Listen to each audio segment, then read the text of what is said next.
Assalamualaikum warahmatullahi wabarakatuh.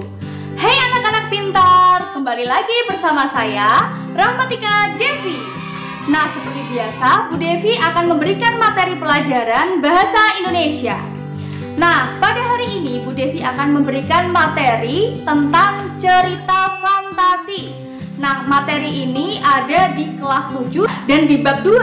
Nah, bisa anak-anak simak ya di buku masing-masing. Di sini Bu Devi akan memberikan pembelajaran terkait pengertian, ciri-ciri dan juga struktur dari cerita fantasi. Saya yakin anak-anak di rumah pasti sering sekali melihat atau menonton serial-serial televisi yang di dalamnya terdapat cerita-cerita fantasi. Contohnya seperti apa sih? Contohnya adalah serial Si Entong, serial Eneng dan Kaos Kaki Ajaib, serial Sepatu Super. Ada juga yang berbentuk serial kartun, contohnya adalah Doraemon, Shiva, SpongeBob, ataupun kartun-kartun lainnya.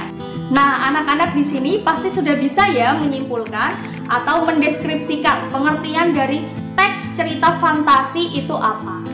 Nah, anak-anak, pengertian dari teks cerita fantasi adalah sebuah karangan tertulis yang di dalamnya menceritakan sebuah kisah yang bersifat khayalan atau imajinatif. Agar kalian paham, di sini Bu Devi akan memberikan contoh menggunakan serial kartun Doraemon. Di sini anak-anak pasti sudah kenal ya serial kartun Doraemon. Nah, serial Doraemon sendiri mengisahkan tentang seorang anak pemalas bernama Nobita yang dipertemukan dengan sebuah robot kucing yang bernama Doraemon yang datang dari abad 22.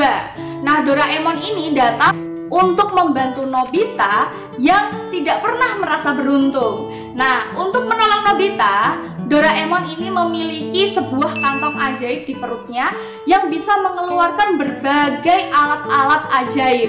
Nah, alat-alat ajaib itu apa coba? Pasti anak-anak sudah tahu. Contohnya seperti baling-baling bambu. Contohnya seperti pintu kemana saja. Ada lagi mesin waktu. Nah, itu dia adalah contoh dari barang-barang ajaib yang dimiliki Doraemon. Nah, di sini yang paling menonjol dari cerita fantasi yaitu memiliki sebuah keajaiban, di mana cerita Doraemon ini tidak akan bisa kita temui di dunia nyata. Tetapi walaupun ceritanya berbentuk fantasi, cerita fantasi itu tetap memiliki nilai moral atau amanat untuk anak-anak atau pembaca supaya anak-anak bisa mengambil nilai moral dari cerita ini. Nah, anak-anak, sekarang kita akan membahas tentang ciri-ciri cerita fantasi. Tadi sebagian sudah Bu Devi jelaskan ya di awal. Nah, ciri-ciri dari cerita fantasi adalah yang pertama, adanya kemisteriusan atau keajaiban yang terjadi. Keajaiban adalah hal-hal yang tidak bisa kita temui di dunia nyata. Yang kedua, latar bisa menembus ruang dan waktu. Nah, ini juga ada di serial Doraemon karena Doraemon memiliki pintu kemana saja dan juga mesin waktu, di mana Doraemon dan Nobita bisa pergi ke masa lampau atau masa depan hanya dengan menggunakan alat-alatnya Doraemon. Nomor 3, ada tokoh yang tidak biasa atau unik sekali.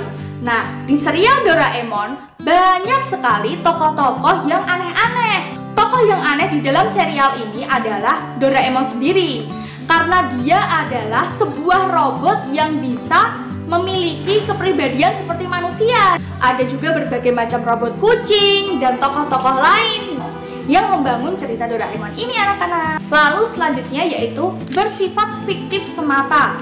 Fiktif artinya adalah tidak nyata atau rekaan saja. Nah, di dalam cerita Doraemon juga itu tidak nyata adanya, anak-anak.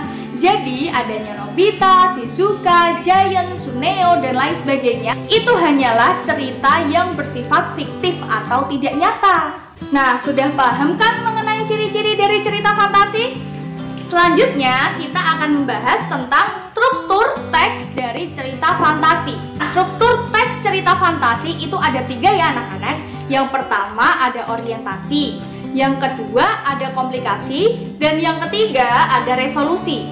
Nah, kita akan membahas satu persatu struktur teks cerita fantasi ini. Nah, yang pertama adalah orientasi. Orientasi adalah awalan dari cerita atau perkenalan tokoh dan juga latar di cerita itu. Nah, contoh dari orientasi yaitu adanya kalimat pembukaan seperti ini. Pada suatu ketika, hiduplah seorang anak bernama Nobita. Dia adalah anak yang sangat pemalas. Dia memiliki 3 sahabat, yaitu Shizuka, Giant, dan Doraemon. Nah, itu adalah pengenalan tokoh anak-anak.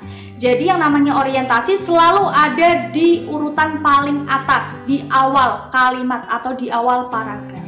Yang kedua yaitu komplikasi. Di dalam sebuah cerita itu selalu ada masalah di dalamnya.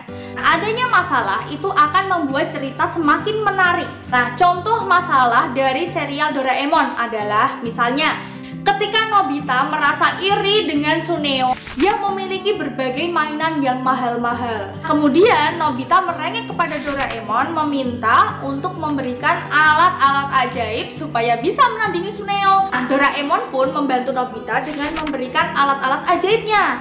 Tetapi karena Nobita itu adalah anak yang sangat ceroboh, alat itu pun hilang. Nah, itu adalah masalah yang terjadi. Lalu kemudian apa yang terjadi? Ketika masalah itu sudah mulai mendapatkan jalan keluarnya dan cerita itu sudah akan selesai, itu dinamakan dengan struktur yang ketiga yaitu resolusi. Resolusi adalah penyelesaian masalah. Jadi masalah yang sudah memuncak tadi perlahan-lahan sudah mulai hilang atau lenyap. Itu namanya adalah resolusi.